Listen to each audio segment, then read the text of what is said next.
അല്ല, എന്തെങ്കിലും പ്രശ്നം ഉണ്ടെങ്കിലേ മാലതിയെ കൊണ്ട് നമുക്ക് പരിഹാരം ഉണ്ടാക്കിക്കാന്ന് പറയായിരുന്നു. ഇവിടെ ഒരു പ്രശ്നമില്ല. അല്ല, അളിയൻ കമ്പനിയിലെ മുഴുവൻ ലേഡി സ്റ്റാഫിന്റെയും ജാതകം നോക്കുന്നുണ്ടെന്ന് എനിക്കറിയാം. ഇനി നാളെ അതൊരു പ്രശ്നമാവാതിരുന്നാ മതി. ഓ,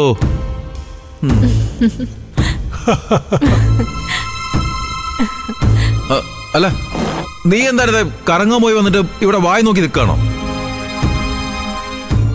ആണുങ്ങളുള്ള വീടായത്. ഇവിടെ ഉള്ളവർക്ക് സമയത്തിന് വലുതും വെച്ച് വിളമ്പി കൊടുക്കണം എന്നുള്ള ബോധം പോലില്ല നിനക്ക്. പോയി ചാടുന്നുണ്ടോ? നിന്ന് വിളിക്കുക. ഇതൊക്കെ വാസന്തിയോട് പറയണം. നിനക്ക് വെച്ചുണ്ടാക്കി തരേണ്ട ഉത്തരവാദിത്വം അവൾക്കാ, അല്ലാണ്ട് അനിതയ്ക്കല്ല. അല്ല, ഇത് അച്ഛന്റെ മോളെ അച്ഛൻ തന്നെ ഒന്ന് പറഞ്ഞ് പഠിപ്പിച്ചു കൊടുക്കണം. വാസന്തിയുടെ മുമ്പില് എനിക്ക് എന്ത് വിലയുള്ളതെന്ന് അച്ഛന് തന്നെ അറിയാലോ. ആ വിലകേടാ ഈ വീട്ടിലുള്ള എല്ലാവരും എന്നോട് കാണിക്കുന്നത്.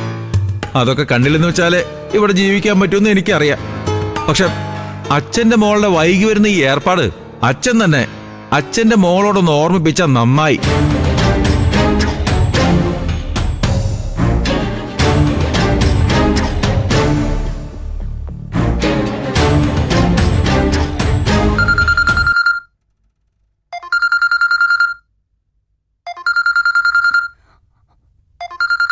ഈശ്വര, അച്ഛനാണല്ലോ മഞ്ചാടിയുടെ ഫോണിൽ വിളിക്കുന്നത്.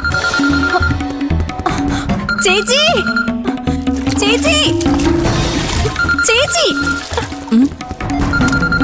ദേ അച്ഛൻ മഞ്ചാടിയെ വിളിക്കുക. എന്താ ചെയ്യണ്ടേ? ഇനിയിപ്പോ അച്ഛൻ എന്തെങ്കിലും അറിഞ്ഞിട്ട് വിളിക്കുന്നതായിരിക്കും. ഏയ്, അച്ഛൻ എന്തറിയാനാ? അറിഞ്ഞാലും മഞ്ചാടി അച്ഛൻ വിളിക്കില്ലല്ലോ.